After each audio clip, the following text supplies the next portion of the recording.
Il nous donne un corps physique qui nous assure d'être en permanence en contact avec le monde et à agir couramment en tant qu'esprit, passant par le corps sur les choses visibles. Ce qui se passe en fait avec nous, c'est ce que l'apôtre Paul dit. Si la tente dans laquelle nous habitons se détruit, nous avons une autre tente auprès du Seigneur. La tente là c'est quoi? C'est le corps. Et le nous là, c'est nous esprit. Donc nous sommes esprits ayant un corps pour que nous esprits travaillons dans ce monde en permanence à partir du corps. En fait, le corps est comme une salopette qui permet à l'esprit qui n'a pas accès au visible d'entrer en action avec le visible. Vous comprenez? Il y a des endroits, des laboratoires, où votre corps physique ne peut pas entrer sans une combinaison appropriée. Vous comprenez ça? Si vous entrez avec votre propre corps, qu'est-ce que vous allez faire? Vous allez mourir. On va vous donner une combinaison appropriée. Vous entrez dans cette combinaison-là. C'est cette combinaison qui vous permet d'accéder dans ce laboratoire et de toucher et de faire des manipulations là-dedans. Vous comprenez? En soi, ce n'est pas la combinaison qui fait les manipulations. C'est qui? C'est vous. Mais cette combinaison vous permet juste de faire quoi? D'accéder à ce laboratoire qui est dangereux pour votre corps. C'est comme ça que les choses se présentent spirituellement. Le vrai vous, vous êtes un esprit. Le corps ici, c'est une combinaison que Dieu vous donne momentanément pour que vous fassiez des opérations liées à son plan sur la terre. Et à un temps fixé, il va enlever cette combinaison. Il vous amène au ciel, il vous donne la combinaison céleste. Vous comprenez à ce niveau-là? Ça veut dire, sur terre, si tu n'as pas cette histoire ici qu'on appelle corps, tu n'as pas un accès permanent et direct avec les choses qu'il y a sur la terre. Vous comprenez? Maintenant, la chute de l'homme, la séduction du diable qui a amené l'homme à chuter, l'homme est mort spirituellement et le diable a trouvé une opportunité dans la mort de l'homme de commencer à entrer dans son corps par des démons pour que le monde ici qu'il le contrôle à partir du corps des hommes. Est-ce qu'on se comprend? Et ça a inauguré, la chute de l'homme a inauguré la possession démoniaque. Ça a inauguré l'influence démoniaque sur les hommes, sur la terre, en sorte qu'un homme peut être physiquement sur la terre, mais spirituellement contrôlé par des esprits déchus, des démons, qui peuvent lui demander ou l'influencer à faire des choses. C'est pour ça que la mort d'Abel est attribuée à Caïn, et Caïn est attribué au malin. On dit qu'il était du malin. Amen. Toutes les choses que nous voyons les gens faire en termes de péché, d'iniquité, ce sont des choses qui non seulement sont influencées par la nature pécheresse de l'homme, mais aussi par une influence démoniaque qui peut être une possession, qui peut être une oppression, qui peut être une obsession. Ces choses-là, on les expliquera plus tard. Mais tout ça se réduit à quoi? Au fait qu'un esprit mauvais peut utiliser le corps d'un homme pour faire de mauvaises choses dans le monde. On est d'accord?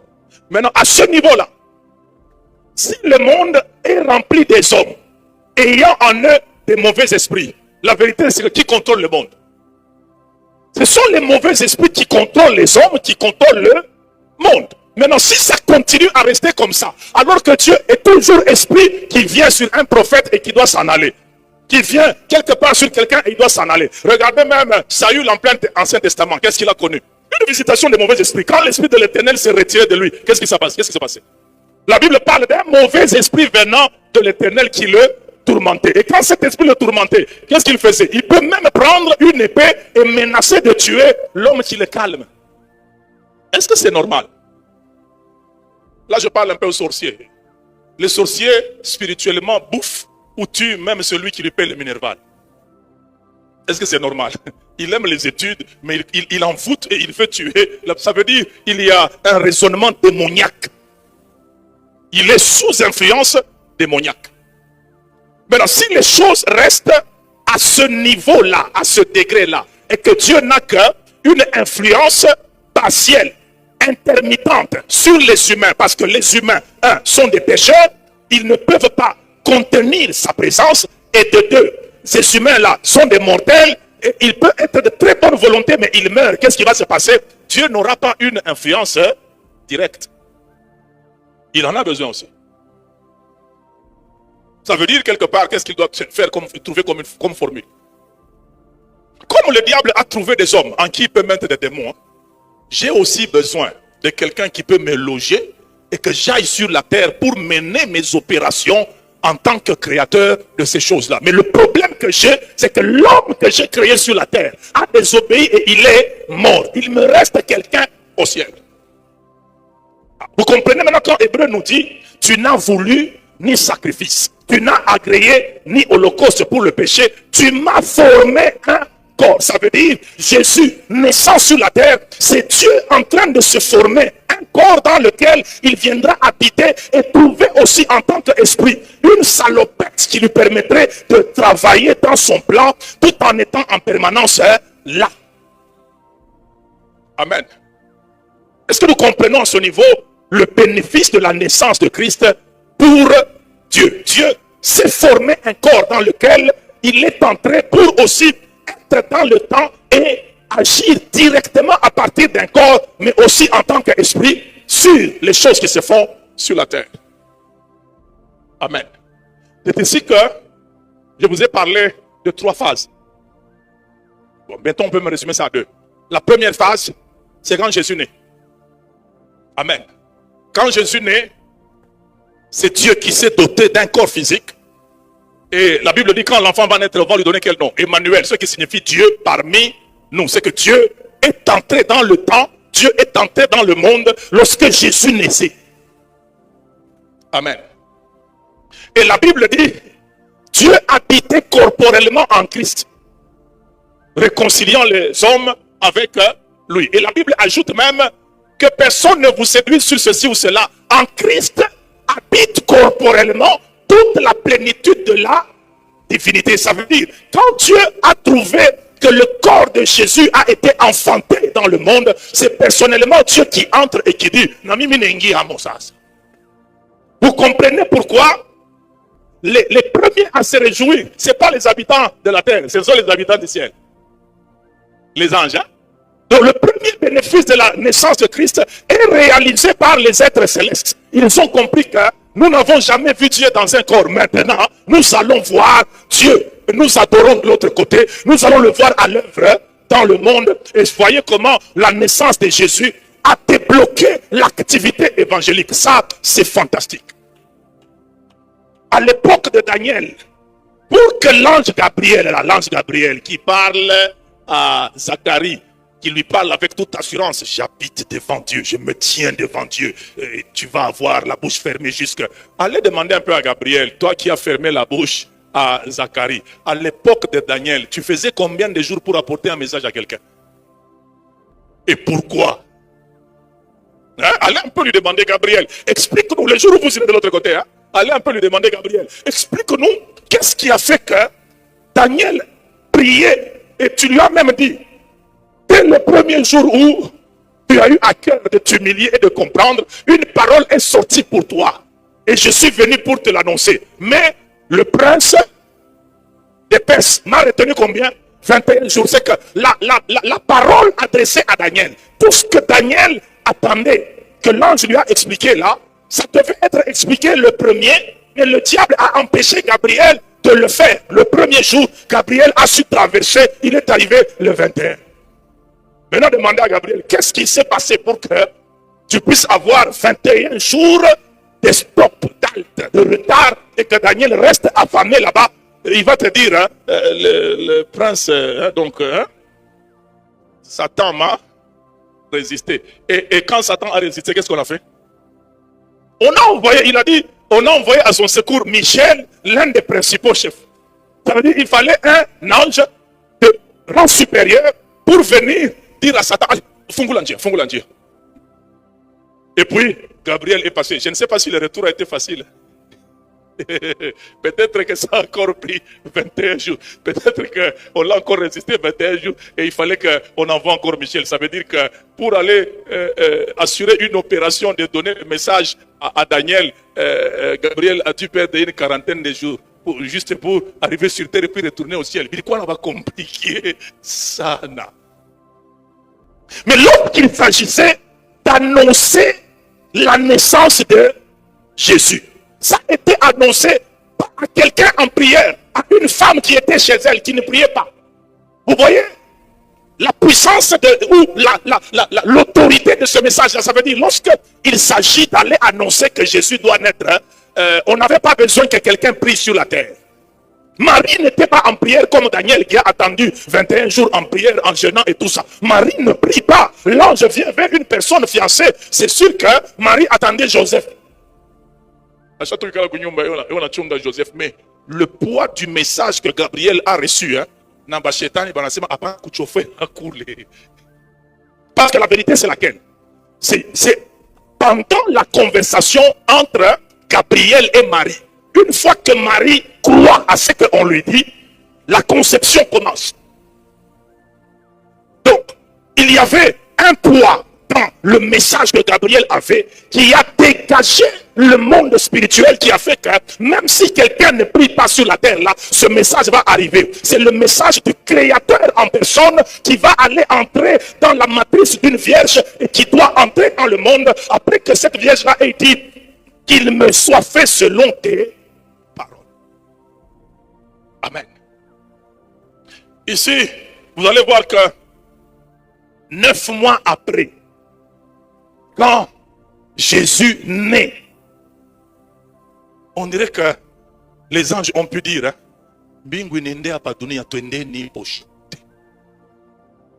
bergers, des bergers qui étaient en train de garder des brebis, les anges viennent vous dire, aujourd'hui, il vous est né.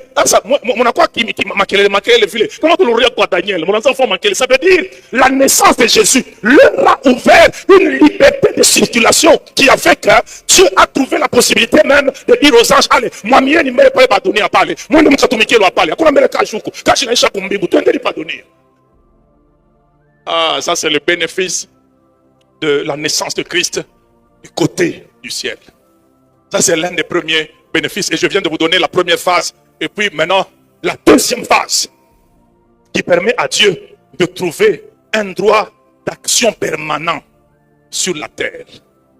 Un droit permanent d'agir parmi les hommes. C'est lorsque celui qui est né a grandi et il a déclaré, là où 2 ou 3 se réunissent à mon nom, je suis au milieu d'eux. Ça n'existait pas en Israël. En Israël, pour que vous alliez voir Dieu, il fallait faire un pèlerinage pour aller au temple.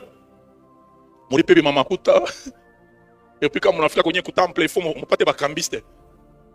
Toi, tu viens de Rome, tu vas à Jérusalem, tu es venu avec la monnaie italienne, la monnaie des Romains. Tu dois aller changer. Et ça posait des problèmes d'échange et tout ça. Finalement, les cambistes sont entrés dans l'église pour faciliter les choses et ils ont même débauché le temple de Dieu. Vous voyez ça? Mais dans la deuxième phase où Dieu a accès sur les choses qui se font parmi les hommes, c'est quand Jésus lui-même dit, là où 2 ou 3 se réunissent en mon nom, je suis au milieu d'eux. Ça veut dire, si vous cherchez la présence de Dieu au milieu de vous, réunissez-vous seulement au nom de Jésus. Cette présence-là va être là. C'est là que je regrette, les gens s'absentent au culte, les gens, ce n'est même pas qu'ils s'absentent au culte pour faire autre chose qui est liée à Christ. Non, non. Qui la monte Mobiac. Maintenant, la troisième phase. Amen. Parce que je vous ai dit que dans la naissance de Christ, Dieu a trouvé l'opportunité d'entrer dans le temps jusqu'à la fin des temps. Amen. On n'est plus dans l'ancien temps ou dans l'ancien testament. Dieu venait, il parle par Esaïe, il dit ceci à Jérémie, il dit cela à Amos, puis il s'en va. Et après ça, c'est là que même Jésus lui-même vous dit, allez et faites toutes les nations, mes disciples, voici, je suis avec vous tous les jours jusqu'à la fin du monde. Ça veut dire, si il y a des démons et des sorciers qui pensent qu'un jour, il y aura un jour sans Jésus, c'est faux. Jésus est présent jusqu'à la fin des temps. Et puis, le Saint-Esprit est venu s'ajouter aussi dans ces affaires-là. Il est venu nous remplir. La Bible dit que l'Esprit de Dieu, c'est Dieu lui-même. C'est que Dieu est en nous tous les jours. Kama mimi na kufwa, batoto yangu beko na Mungu ndani yabo baliamini Mungu batendelea naye. Chaque croyant qui croit en Christ et qui est baptisé de l'Esprit, c'est la présence de Dieu dans ce croyant-là en train de combler le plan de Dieu dans le temps. Il a été chaque jusqu'à l'enlèvement. Est-ce qu'on peut acclamer le Seigneur pour cela? Maintenant, allons vers le deuxième bénéfice aujourd'hui. Le deuxième bénéfice. Dieu a retrouvé l'opportunité de remettre à l'homme son autorité sur la terre. Avec la naissance de Jésus, avec l'entrée de Jésus dans le monde. Amen. Quand je parle de la naissance de Jésus, voyez de la naissance jusqu'à la mort, tout ce qui s'est passé, ça a été favorisé par la naissance. Donc l'introduction de Jésus dans le monde, Dieu a trouvé par là une possibilité de restaurer le pouvoir qu'il avait donné à l'homme sur la terre. Nous l'avons lu hier, n'est-ce pas? Psaume 115, 15 à 16, les cieux sont les cieux de l'Éternel et il a donné la terre à qui? Aux enfants des hommes. Ça veut dire, sur la terre, en dehors de Dieu, l'homme est censé avoir le pouvoir plus que toute autre créature. Si tu n'es pas homme et tu n'es pas Dieu, tu viens sur la terre, tu ne dois pas y avoir plus de pouvoir que l'homme. Il n'y a que Dieu qui a du pouvoir plus que l'homme, et sur la terre, en dehors de Dieu, l'homme a plus de pouvoir que tous les autres esprits. Vous comprenez? La terre, ça a été fait pour l'homme. C'est ça qui fait que je vous ai dit hier et je le répète aujourd'hui, Jésus se présente en tant que fils de l'homme. Maintenant, quand nous prenons, nous chassons les démons au nom de Jésus, n'est-ce pas? Jésus les chassait, est-ce qu'il disait en son nom? Non, il les chassait en tant qu'autorité établie par Dieu, qui est née dans le monde, qui ne s'est pas compromis du péché par la tentation du diable. C'est pour ça que, s'étant gardé pur, n'ayant pas péché, Jésus a gardé l'autorité que Dieu lui a donnée, l'autorité spirituelle sur tout ce qu'il y a sur la terre. Amen. Nous sommes à la première phase de Jésus. Dans sa deuxième phase, il dit même, tout pouvoir m'a été donné où? Dans les cieux et sur la terre. Lorsque Jésus a commencé son ministère, parmi les choses qui étonnaient les gens, c'était quoi? La Bible dit, il enseigne comme ayant autorité et même il commande aux esprits, il lui obéit. Ça veut dire, ça nous n'avons jamais vu. Ça veut dire que depuis la chute d'Adam, il n'y a personne qui pouvait chasser les esprits parce que tous les hommes étaient déchus.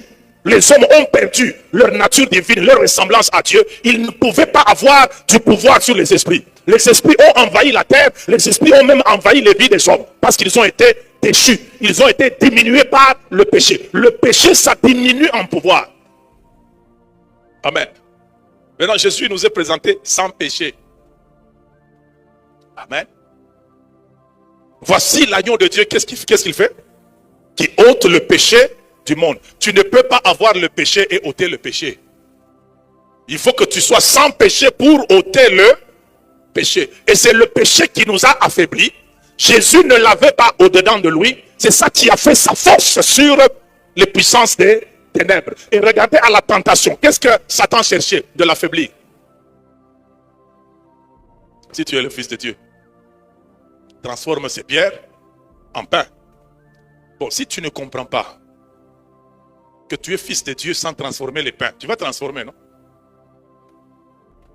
Comme on voit actuellement plusieurs personnes qui se sont ridiculisées à vouloir chercher leur authentification ministérielle au travers d'un miracle. Si moi je suis un serviteur de Dieu, tu vas voir ce qui va t'arriver. Bon, maintenant si ça n'arrive pas, tu ne viens dire à personne que tu as cessé d'être serviteur de Dieu. Vous ne voyez pas que ça ne sert à rien. Tu n'as pas besoin d'authentifier ton appartenance à Dieu par le mal que tu voudrais faire arriver sur quelqu'un. Ce n'est pas ça être un serviteur de Dieu ou un enfant de Dieu. Jésus n'a jamais utilisé cette formule-là. Cette formule, c'est Satan qui l'a proposée. Ce sont des formules que les Élie et les Élisée utilisaient. On dirait qu'ils doutaient. Jésus sait qu'il est fils de Dieu. On lui propose. Et puis il a faim. Qu'est-ce qu'il allait dire? Il connaît ce que moi je suis, la parole faite chair. Ce que je dis ici, ça arrive. Toi-même d'abord, même pas ces pierres. C'est comme ça que tu aurais pu faire. Et puis toi, si tu étais Jésus et tu ressuscites, tu allais apparaître à qui en premier? Tu serais parti chez Caïphe. Tu serais parti chez Pilate. C'est Pilate, mais où était? Est-ce que Jésus est apparu à tous ces gens-là? Il n'en a même pas le temps. Il a le temps à s'occuper de son plan, s'occuper du salut des âmes. Mais le problème, c'est qu'il y a des gens aujourd'hui qui perdent toute leur énergie parce que quelqu'un a contesté son identité. Bon, si tu dis que je ne suis pas moi, ça me fait quoi? Je cesse d'être moi parce que tu as dit que je ne suis pas moi. Vous faites quoi? Attention, parce que quoi, pour moi, faux. Vous faites très attention, tu risques de te déshabiller. Si on dit, par exemple, Franck, tu n'es pas un garçon, qu'est-ce que tu vas faire? On te dit, prouve-nous que tu es un garçon. Bon, je sais que je suis un garçon. Je dois vous prouver comment que je suis un garçon. Je n'ai pas de preuve. La nature m'a déjà convaincu. C'est pour ça que la Bible nous dit à nous du Nouveau Testament. Elle ne nous dit pas si nous sommes serviteurs ou quoi. L'Esprit de Dieu atteste à notre esprit que nous sommes enfants de Dieu. Cette attestation de l'Esprit-là suffit. Ce ne sont pas les miracles ou les œuvres qui font de nous des enfants de Dieu. Les œuvres que nous faisons, Dieu s'en glorifie pour autant que c'est fait dans la foi et dans son plan. Ne cherchons pas des authentifications de notre identité et de nos ministères à travers le mal qui doit arriver vers quelqu'un.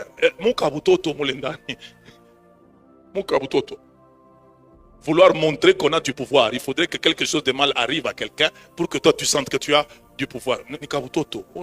On enfant ça comme Élysée. On a eu tout batoto venir ba 42 jours check arriba là. Élysée waouh ya check anaka kubutoto. 42 days. Parce que quelqu'un se sentait mal bana muchika ka calvitie anashirika na ward Yesu ashfanke bia vile Yesu bali mupika fimbo bana mutemea mate hakuna ole Yesu aliambia c'est bon sasa mongwe mufwe mwebote murichezaka na Élysée yango mutaona non. La Bible dit il n'a pas ouvert sa bouche. Amen. Je suis à la fin, on va continuer demain. Donc deuxième chose, retenez ça. Retenez à l'homme l'autorité qu'il avait reçue de Dieu sur la terre. En principe, au jardin d'Éden, si Adam était souple et Ève était souple, elle aurait pu dire au serpent, tais-toi et c'est fini pour toi. Tu ne vas plus rester ici dans le jardin. J'en appelle à Dieu qui m'a établi. Tu commences à amener la désobéissance ici. Et Dieu aurait pu dire, faites-le ce que vous voulez. Hein. C'est pour ça que quand vous voyez Jésus à la troisième tentation, quand le diable insiste, qu'est-ce qu'il lui dit? Allez, arrière de moi. La Bible dit le diable le laissa. Amen. Ève et Adam, ils auraient pu utiliser leur autorité pour dire au diable, oui, on a un mon Dieu. Toka. Non, chez nous Dieu était. Parce qu'ils avaient déjà l'autorité de Dieu avec eux. Mais le fait qu'ils aient obéi, ils ont perdu cette autorité-là. Maintenant, Jésus, en venant comme un homme sans péché et qui a triomphé de la tentation, il a gardé cette autorité et il nous l'a transmis. Hein? Transmise, si on peut dire en bon français. Les pouvoirs. C'est pour ça que quand il a vaincu la tentation, dans Matthieu chapitre 4, vous allez voir qu'il commence son ministère, il commence à chasser les démons. Après, à un moment, il s'arrête, il dit aux disciples, donc vous allez travailler en mon nom. Amen.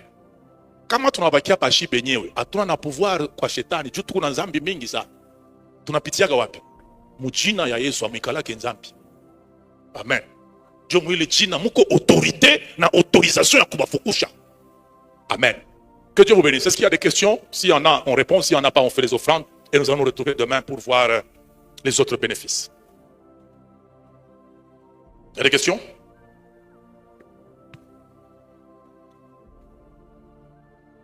Donc, dans Jésus homme, Dieu a restauré l'autorité qu'il avait donnée à l'homme sur la terre. En Jésus, il l'a restaurée. L'autorité supérieure sur terre, ce n'est pas les démons, ce n'était pas les anges, c'était à l'homme que Dieu a remis la terre. Mais comme l'homme a chuté malheureusement, il a péché, le péché l'a affaibli. Heureusement que Dieu a trouvé un homme sans péché en qui il a encore restauré le pouvoir sur la terre. Amen. Vous avez quelques questions?